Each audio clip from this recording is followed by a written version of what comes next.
Good morning.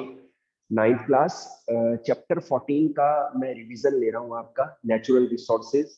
And इसके notes मैंने आपको ऑलरेडी सेंड किए हैं, तो वो कंप्लीट कर लें अगर नहीं किए आपने, और पॉइंट टू पॉइंट चलेंगे। अच्छा, एक चीज और बच्चों, एनसीईआरटी बुक भी बेस्ट है। अगर आप अपने टॉपिक्स को वहां से भी पढ़ते हैं तो कोई दिक्कत नहीं है ना। कोशिश करेंगे चैप्टर होने के बाद में इनके क्वेश्चन आंसर्स को डिस्कस करें, ठीक है? तो मैं स्टार्ट करता हूँ।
बेटा ध्यान से देखिए, we are discussing about the natural resources. जितने भी रिसोर्सेज, जितनी भी जो सर्विसेज हमें नेचर से मिलती हैं उन्हें हम नेचुरल रिसोर्सेज कहते हैं। पूरे हम यूनिवर्स की बात करें, हम अर्थ की बात करें, अर्थ का जो एक्सटर्नल क्रस्ट पार्ट है, बाहरी क्रस्ट पार्ट है, उसे हम लिथोस्फीयर कहते हैं। क्या कहते हैं? लिथोस्फीयर कहते हैं। सेकंड, अर्थ के ऊपर जो 75% पार्ट वाटर है, वाटर के द्वारा एरिया कवर्ड है, तो उस पार्ट को हम हाइड्रोस्फीयर कहते हैं। क्या कहते हैं? हाइड्रोस्फीयर कहते हैं। और अर्थ के ऊपर जो गैसेस का जो ब्लैंकेट है, दैट इज कॉल्ड एटमोस्फियर। उसे हम क्या कहते हैं? एटमोस्फियर कहते हैं। और इन लिथोस्फीयर, हाइड्रोस्फीयर, एटमोस्फियर, इन सब के मिलने से और जितने भी लिविंग बींग्स हैं अर्थ के ऊपर, उनके इंटरेक्शन से क्या बनता है? बायोस्फीयर बनता है। दोबारा सुन लीजिए, जितने भी लिविंग बींग्स हैं और जो अर्थ का लिथोस्फीयर, हाइड्रोस्फीयर और एटमोस्फियर पार्ट है, इनके इंटरेक्शन से जो एक सिस्टम बनता है उसे हम क्या कहते हैं? बायोस्फीयर कहते हैं। ओके बच्चों, बायोस्फीयर के अंदर बेटा 2 पार्ट्स है। बायोस्फीयर के अंदर 2 पार्ट हैं। एक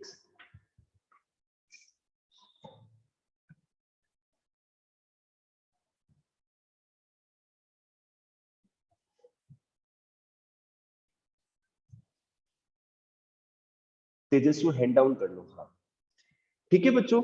लिथोस्फीयर क्या है? अर्थ के ऊपर जो हार्ड क्रस्ट वाला पार्ट है उसे हम लिथोस्फीयर कहते हैं।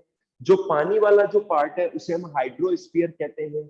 और जो एयर का ब्लैंकेट है उसे हम एटमोस्फियर कहते हैं। ओके। और इनके कॉम्बिनेशन से और लिविंग बींग्स के इंटरेक्शन से क्या बनता है? बायोस्फीयर बनता है। नेक्स्ट लेते हैं। बायोस्फीयर के अंदर बच्चों 2 कंपोनेंट्स हैं। 2 कंपोनेंट्स के इंटरेक्शन से बायोस्फीयर का फॉर्मेशन होता है। एक तो है बच्चों बायोटिक कंपोनेंट यानी कि living beings, and abiotic component यानी कि जो नॉन लिविंग कंपोनेंट है, जैसे कि सॉइल है, एयर है, रेन है, पानी है, ये सब क्या है, टेम्परेचर है, ये सब ए बायोटिक कंपोनेंट है। तो इन सबके इंटरेक्शन से ही बायोस्फीयर बनता है, ठीक है। फिर हम बात करते हैं नेचुरल रिसोर्सेज की। नेचुरल रिसोर्सेज क्या है बच्चों, जो रिसोर्सेज, जो सर्विसेज हमें नेचर से मिलती हैं उन्हें हम नेचुरल रिसोर्सेज कहते हैं। तो इनमें दो पार्ट है, एक तो है फिजिकल रिसोर्सेज, यानी कि फिजिकल रिसोर्सेज में जैसे कि सनलाइट है, ठीक है, एयर है, वाटर है, और जो मिनरल्स हमें मिलते हैं अर्थ की क्रस्ट से वो है। तो ये सब फिजिकल रिसोर्सेज में आते हैं। और बायोलॉजिकल रिसोर्सेज की अगर मैं बात करूं तो वेजिटेशन है, प्लांट्स है, फॉरेस्ट है, वाइल्ड एनिमल्स हैं, तो ये सब किस में आते हैं, बायोलॉजिकल रिसोर्सेज में आते हैं। तो इन्हीं टॉपिक्स को मैं एक एक करके इलेबोरेट करूंगा, एक्सप्लेन करूंगा। बेटा आपकी ड्यूटी क्या है, देखो बच्चों 9th 10th से आपका थोड़ा स्टडीज का लेवल जो है थोड़ा सा ऊपर उठ जाता है। 8th तक आप सिर्फ क्वेश्चन आंसर रीड करके ही चैप्टर की तैयारी करते हैं, लेकिन यहाँ पर आपको चैप्टर रीडिंग और नोट्स की या फिर नोट्स की रीडिंग जरूरी है ना। तो वो नोट्स की रीडिंग करते हैं तो आपको पता चलता है कैसे प्रेजेंट करना है, ठीक है।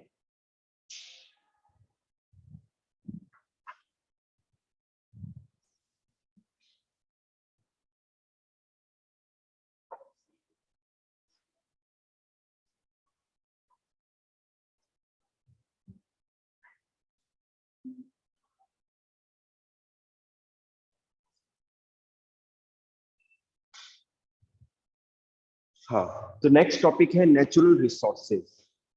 कि मैं टेबल ड्रॉ करता हूँ बेटा, फिर आपको एक्सप्लेन करता हूँ। Natural resources, natural resources.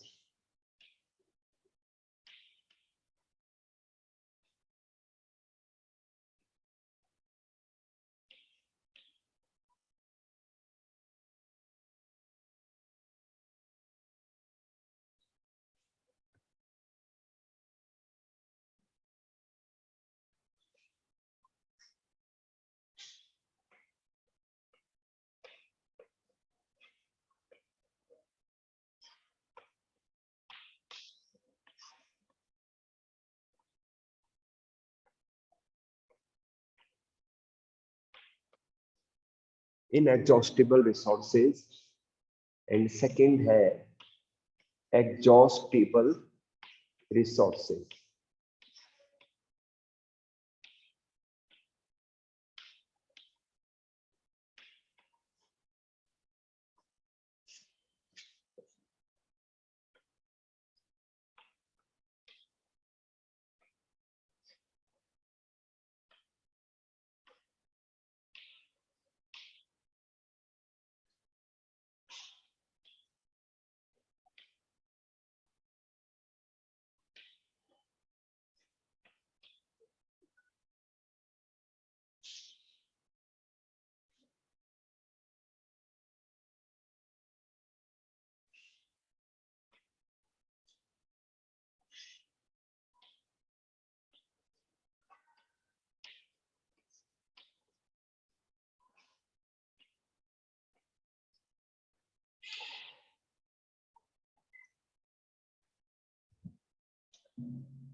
Yes बेटा, ध्यान से देखिए आप लोग सारे। नेचुरल रिसोर्सेज को टू पार्ट्स में हम डिवाइड करेंगे, inexhaustible resources and exhaustible resources. बच्चों, जो इन एग्जॉस्टिबल रिसोर्सेज है वो कभी भी फिनिश नहीं होंगे, कभी भी कितना भी चाहे उन्हें यूज कर ले वो कभी भी एंड नहीं होंगे, खत्म नहीं होंगे। इनके एग्जांपल है सोलर एनर्जी, सनलाइट कभी फिनिश नहीं होगी। एयर, हवा कभी भी खत्म नहीं होगी। और वाटर, ये भी हमेशा नेवर एंडिंग रिसोर्सेज है, ठीक है ना।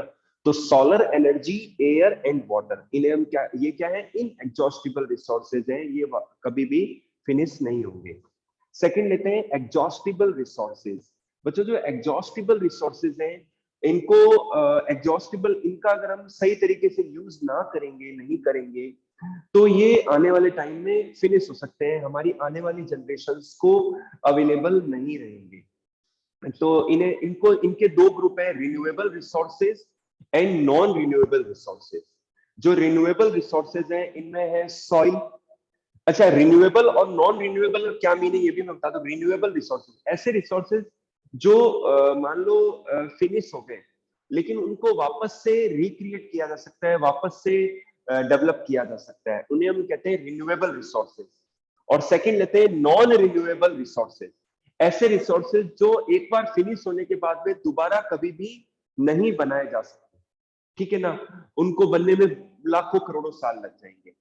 तो रिन्यूएबल रिसोर्सेज में है बच्चों सॉइल, ठीक है, सॉइल के अंदर उपज होती है, खेती होती है, तो सॉइल की फर्टिलिटी अगर एक बार चली भी जाए तो वापस से फर्टिलिटी आ सकती है।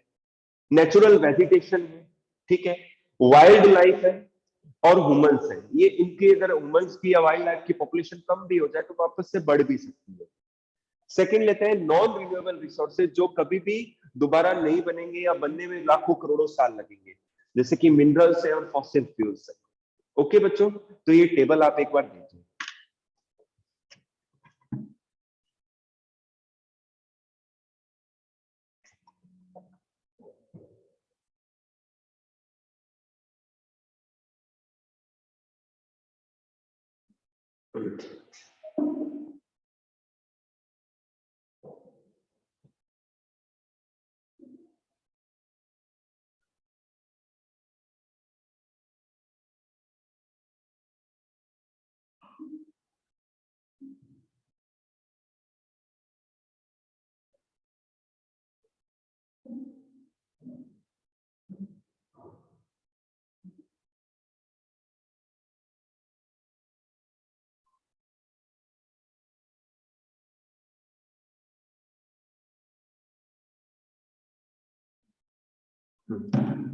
बेटा, अगर यहां तक आपको समझ में आया है तो एक बार हैंड रेज कर दे, अगर आपको समझ में आया है तो, यहां तक सारी।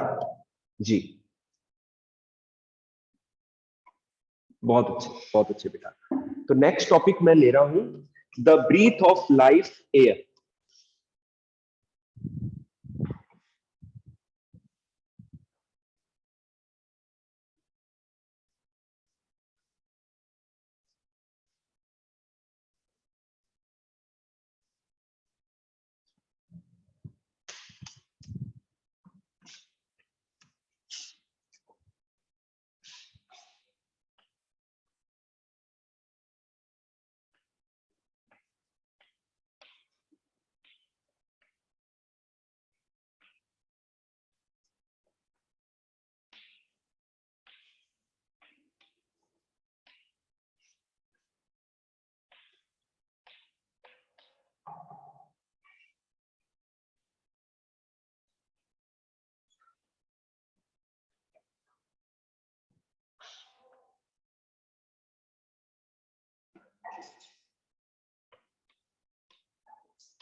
हाँ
बेटा, ध्यान से देखिए आप लोग।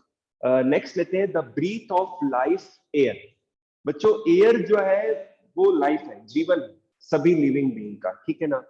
और एयर के अंदर काफी सारी गैसेस पाई जाती है, गैसेस का मिक्सचर है जो शायद अदर प्लेनेट्स पर नहीं होती होंगी, या जैसा अर्थ के ऊपर है वैसा नहीं अदर प्लेनेट्स पर कॉम्पोजिशन। हमारे अर्थ के ऊपर जो एयर है उसके अंदर ऑक्सीजन है, नाइट्रोजन है, कार्बन डाइऑक्साइड है, वाटर वेपर है, डस्ट पार्टिकल्स, इन सब का कॉम्पोजिशन एयर के अंदर पाया जाता है। अप्रोक्सीमेटली जो ऑक्सीजन है वो 21% के आसपास पाई जाती है, जो कि लिविंग गैस है, प्राण वायु जिसे कहते हैं।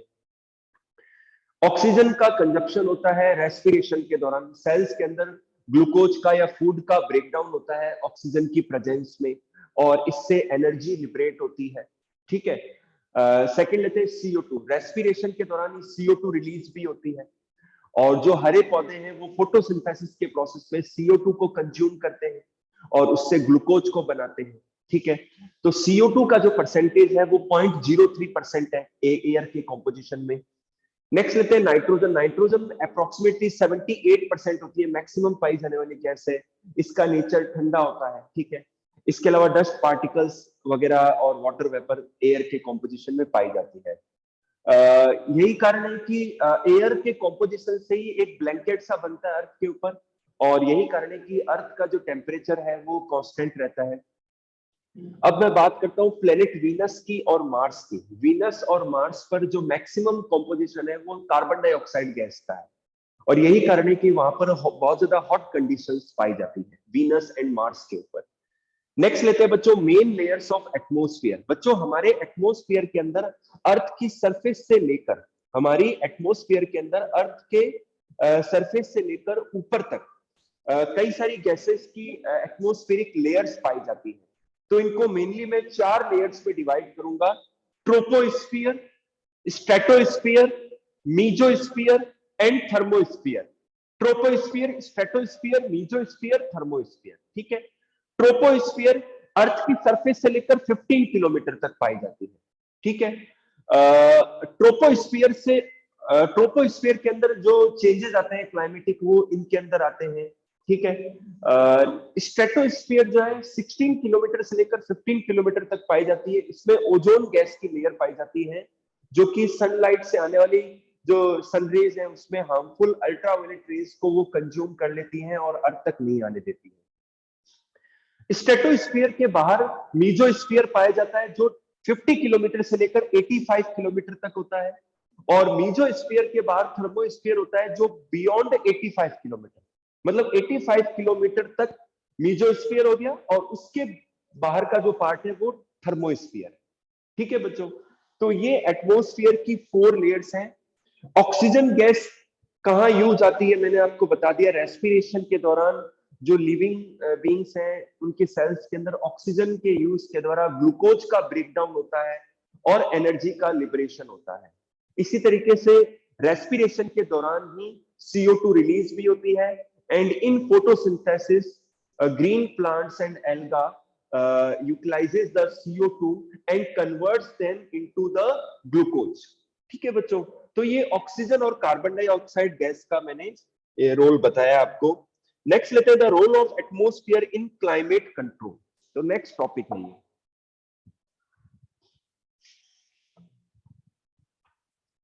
बेटा लास्ट में बात करेंगे आपसे, ठीक है।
The role of atmosphere in climate control.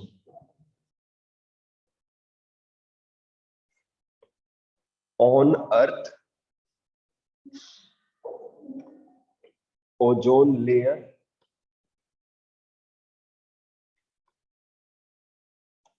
और मैं मून की भी बात करूंगा यहाँ पर, -190 degree centigrade.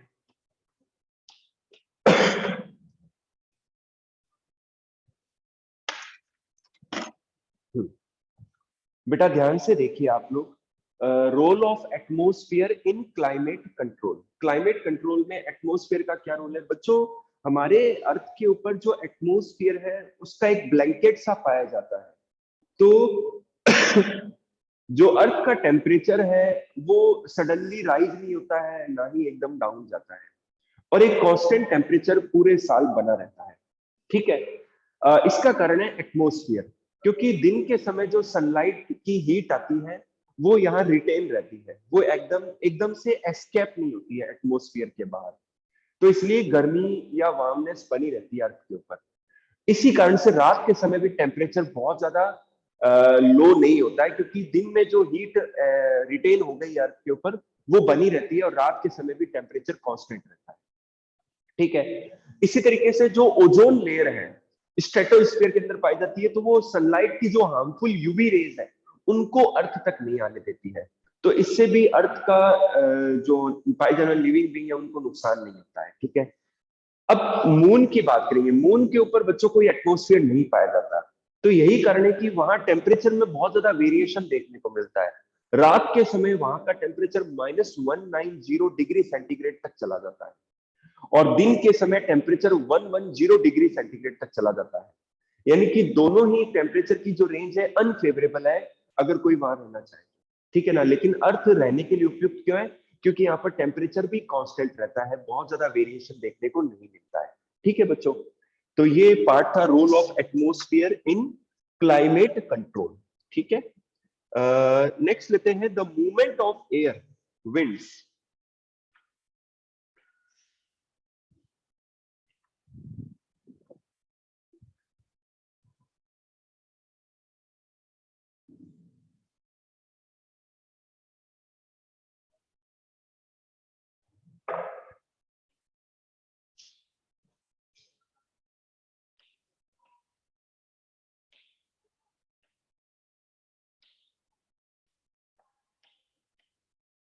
The movement of air,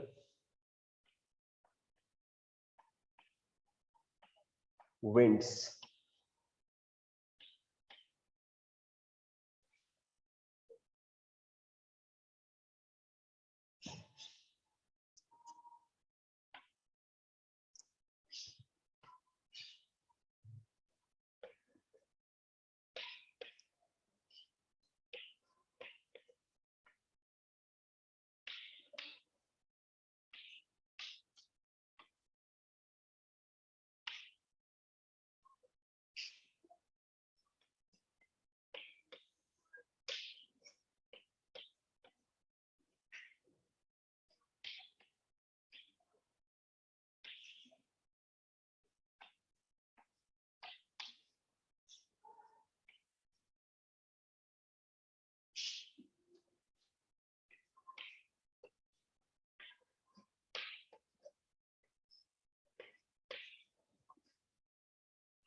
हाँ बेटा, ध्यान से देखिए आप लोग सारे। मूवमेंट ऑफ एयर, एयर का मूवमेंट कैसे पॉसिबल होता है? एयर हमेशा मूव करती रहती है, और जो स्पीड से जो मूविंग एयर होती है उसे हम विंड कहते हैं। क्या कहते हैं? विंड कहते हैं। तो इसके लिए कई सारे रीजन है। एक तो टेम्परेचर में वेरिएशन आना अर्थ की अलग अलग जगहों पर। अर्थ का रोटेशन है वो भी रेस्पॉन्सिबल होता है एयर के मूवमेंट के लिए। ठीक है। जो लैंड एरिया है, वहाँ माउंटेन्स है या फ्लैट एरिया है, ये सब फैक्टर भी रेस्पॉन्सिबल होते हैं। लेकिन आज हम जनरल बात करेंगे कि सपोज करो एक ऐसी लैंड जिसका जो समुद्र के पास है। ठीक है। तो जब दिन के समय टेम्परेचर हाई होता है तो ध्यान रखना, जो सॉइल है, जो लैंड है, वो बहुत जल्दी हीट भी होती है और बहुत जल्दी कूल भी हो जाती है। लेकिन जो वाटर होता है वो स्लोली हीट होता है और स्लोली कूल होता है। मतलब उसको गर्म होने में भी टाइम लगता है और ठंडा होने में भी टाइम लगता है। तो दिन के समय जब सनलाइट गिरती है तो अर्थ की सरफेस जल्दी हॉट हो जाती है, और लेकिन समुद्र का जो पानी है, सी वाटर है, वो धीरे धीरे हीट होता है। तो दिन के समय लैंड जिस एरिया में गर्मी ज्यादा है, तो वहां की जो एयर है, वहां हॉट सॉइल होने की वजह से एयर जो है वो हीट होके गर्म होके ऊपर उठ जाती है। तो लैंड का जो एरिया है, जो प्रेशर है, जो लैंड का एटमॉस्फेरिक प्रेशर है, वो वहां पर बहुत कम हो जाता है। ठीक है। और जो सी वाटर है उसकी सरफेस पर जो है प्रेशर ज्यादा रहता है एयर का। तो दिन के समय सी वाटर से जो हवाएं हैं, जो विंड है, वो मूव करती है लैंड की ओर। तो दिन के समय क्या होता है? From sea to land, from sea to land, समुद्र से जमीन की ओर पानी, हवाएं मूव करती हैं। आपने देखा होगा कि कई बार गर्मियों में जब बहुत ज्यादा गर्मी पड़ती है तो अगले दिन या सेम डे इवनिंग में बारिश होना स्टार्ट हो जाती है। इसका कारण ये होता है कि इतनी गर्मी होने से वहां का प्रेशर बहुत ज्यादा कम हो जाता है। ठीक है, एयर के वहां से हटने से। तो जो समुद्री एरिया की हवाएं हैं वो अपने साथ में पानी बादलों को लेके आती हैं और वहां पर रेन करवाती हैं। ठीक है। सेकेंड लेते हैं नाइट। अब नाइट के समय क्या होता है कि जो समुद्र का जो पानी है वो अब बहुत ज्यादा गर्म हो चुका है, तो वो धीरे धीरे ठंडा होगा। तो समुद्र के पानी की सरफेस के ऊपर जो एयर है वो हीट होके दूर दूर रहेगी। तो समुद्र के पानी के ऊपर प्रेशर कम होगा एयर का। ठीक है। जबकि लैंड एरिया जो जल्दी से ठंडा हो जाएगा, तो वहां पर एयर का प्रेशर ज्यादा होगा। तो इस वजह से रात के समय लैंड से सी की ओर हवाएं मूव करती है, विंड मूव करती है। तो नाइट के समय from land to sea air move करती है। ठीक है बच्चों। नेक्स्ट टॉपिक रेन का है, लेकिन ये अपन कल की क्लास में डिस्कस करेंगे। आज के लिए इतना ही। अगर आपकी कोई क्वेरी है तो हैंड रेज कर दें।